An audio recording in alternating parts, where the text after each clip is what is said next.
Les grands titres de l'actualité, une présentation de Addict Remorquage et Transport et Mécanique, les spécialistes. Maintenant à Montmagny, c'est Addict, 234-34-61. Addict Remorquage et Transport, des professionnels qui peuvent vous aider dans une situation d'enlisement ou simple remorquage. Grâce à ses équipements de haute performance, Addict, c'est aussi le service de transport de tout genre et de mécanique. Maintenant à Montmagny, c'est Addict Remorquage et Transport au 234-3461.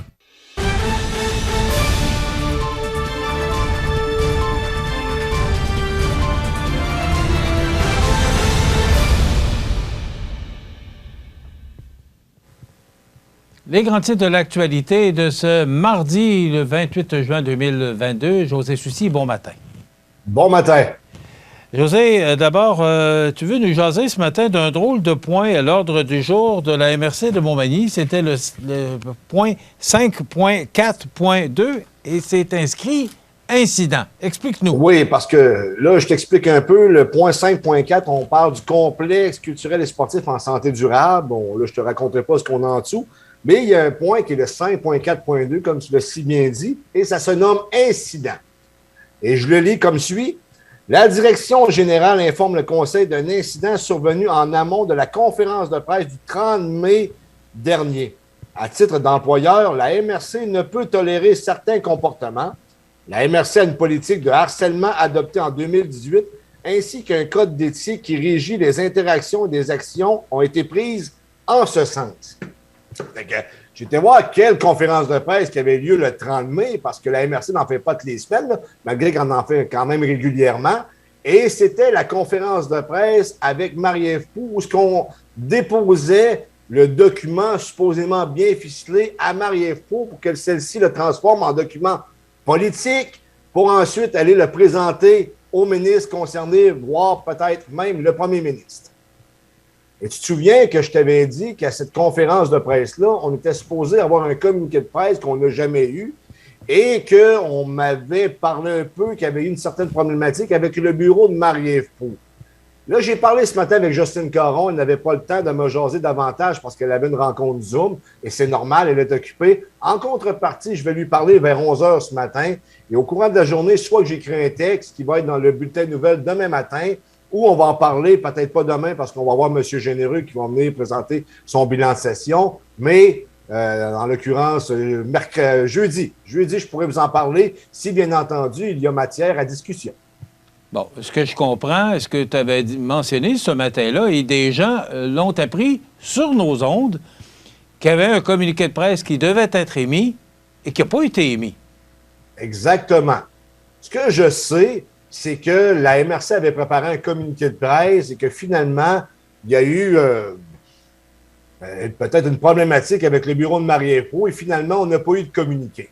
C'est ce que je sais, mais là, on parle de harcèlement. Écoute, là, je ne peux pas t'en dire plus, mais la seule chose que je peux te confirmer ce matin, hors de tout doute possible, et vous pouvez également aller vérifier sur le site de la MRC de Montmagny, dans les procès-verbaux, le point 5.4.2, on fait mention d'un incident et on parle de harcèlement. Il semblerait que des gens aient appris sur nos ondes que le communiqué de presse n'a pas été élu, dont des gens, dont la direction de la MRC. Oui. OK. Écoute, on va en apprendre davantage. Justement, je pense que c'est préférable de parler aux gens concernés, de savoir exactement qu'est-ce qu'il y en est de ce point. Qu'est-ce qu'il y en est? Pardon? Ce qu'il y en a en réalité, Michel, on ne sait pas. Là, sauf que la seule chose que je peux dire, je me répète, là, mais il y a eu un point qui a été soulevé à la dernière rencontre des maires de la MRC de Montmagny concernant un incident survenu le 30 mai lors d'une conférence de presse. Et la seule conférence de presse qui a eu lieu à ce moment-là, c'est celle avec Mme Proulx. Bon, demain, on reçoit Bernard Généreux, alors il n'y aura pas de grand titre de l'actualité. Donc, tu vas nous revenir sur ce point jeudi.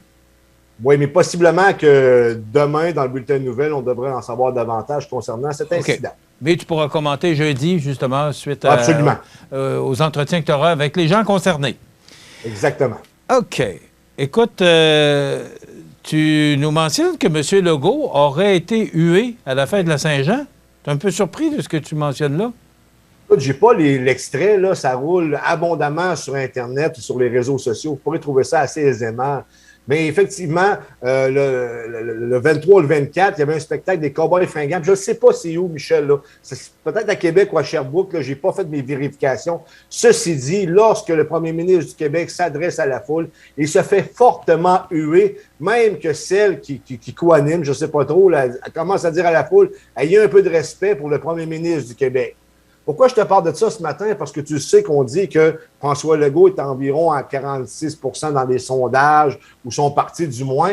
Mais si tu es à 46 % dans les sondages, ça veut dire que techniquement, tu as presque un électeur sur deux qui t'appuie. Et lorsque tu te présentes à Saint-Jean-Baptiste pour faire un discours, parce qu'il a rappelé que ça faisait 400 ans qu'on parlait français, qu'on parle encore français, son discours n'était pas si mauvais que ça d'ailleurs, mais il s'est fait fortement huer, Michel. Il y a des questions à se poser. Est-ce que les gens qui appuient François Legault ne vont plus à la Saint-Jean festoyer? C'est possible, mais la crowd qui était là, les gens qui étaient présents, n'ont pas eu l'air à apprécier la présence de François Legault, qui est, rappelons-le, le premier citoyen de la province de Québec. Je suis un peu surpris que tu me mentionnes là. Justement, tu en as parlé là, avec les forts sondages qu'il connaît actuellement. C'est un peu surprenant d'entendre ça. Exactement. Est-ce que c'était des huées fortes? Est-ce que c'était quelques huées parmi... il est permis de se questionner, mais je suis un peu surpris. Moi, je ne l'ai pas entendu, mais je suis un peu surpris de ce que tu mentionnes là, parce qu'avec 41 % des sondages... Et jeudi, je vais essayer de vous le présenter parce que ça part, je veux dire, on peut le présenter parce que ça roule partout sur les réseaux sociaux. Il n'y a aucun problème de droit d'auteur là-dedans, là. Mais je vais essayer de vous le trouver, puis jeudi, possiblement qu'on va vous le présenter. OK. Écoute, ce matin, tu sais qu'il y avait une réunion du G7 en Allemagne qui se termine d'ailleurs d'ici quelques heures. Là, c'est la dernière journée. Alors que notre premier ministre du Canada est parti pour 10 jours et que ça va vraiment pas bien, là, parce que je voyais un reportage à Radio-Canada hier, un monsieur qui attend depuis 3 mois après l'assurance-emploi. On voit les files d'attente pour obtenir son passeport et M. Trudeau qui, lui, parce qu'on a vu durant des reportages, là, je pense qu'il a bien du plaisir avec ses homologues. On parle que Paris veut que plus de pétrole soit produit. Je ne sais pas quel poids a M. Macron à ce niveau-là, mais dans un article ce matin du Journal de Québec, dans la section économie, ça nous mentionne que la France a appelé hier les pays producteurs de pétrole. « Hey, Joe, est-ce que tu pourrais produire plus de pétrole, s'il vous plaît? » Écoute, je ne sais pas le poids que la France a, mais la France a appelé hier les pays producteurs de pétrole à augmenter leur production de manière exceptionnelle et plaider pour une diversification des approvisionnements vers l'Iran et le Venezuela afin de freiner l'envolée des prix à la pompe provoquée par la guerre en Ukraine. Je me pose la question, est-ce que ça va avoir de l'effet? Il y a quelques semaines, on a entendu que les pays exportateurs de pétrole, l'OPEP, pourraient, je dis bien pourraient, être tentés d'augmenter la production parce que comme la Chine se déconfine, là, parce que la Chine a été vraiment sur la pause, M. Xi Jinping, là, qui est le président de la Chine, a fait comme M. Legault, a mis la Chine sur pause. Et tu sais que quand les Chinois sont sur pause, il y a bien des choses qui s'arrêtent en même temps. Alors, puis là, tu sais, dans le temps, on parlait que les Chinois se promenaient en bicycle. Bien, c'est fini ce temps-là. Là. Maintenant, les Chinois ont des voitures et ils consomment beaucoup de pétrole, ce qui fait que la demande est extrêmement forte.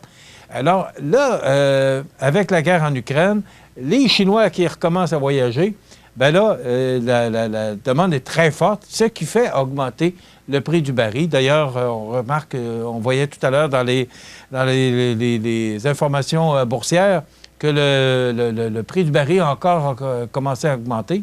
Alors, j'ai hâte de voir M. Macron, quel pouvoir il a auprès des pays exportateurs de pétrole et quelle réaction ça aura. Mais je suis resté et je voulais le mentionner, là.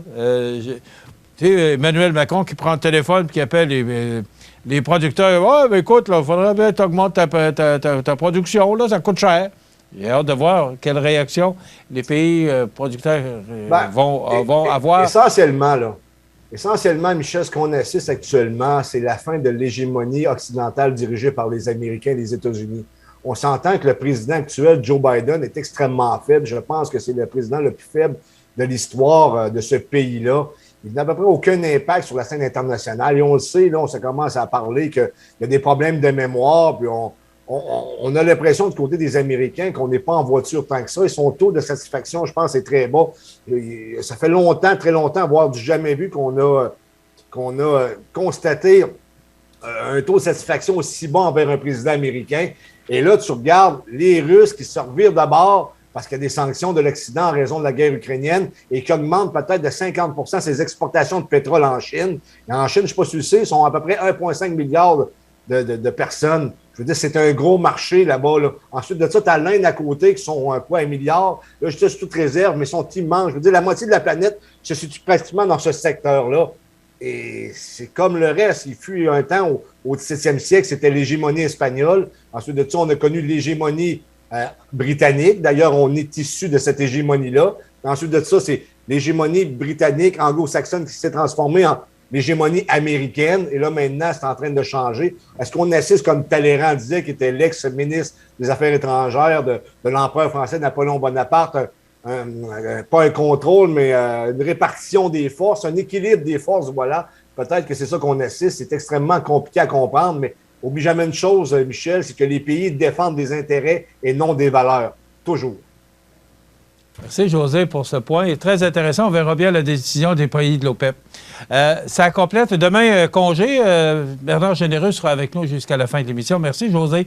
On se retrouve demain pour une autre émission d'information. Passez une bonne journée, mesdames et messieurs. À demain.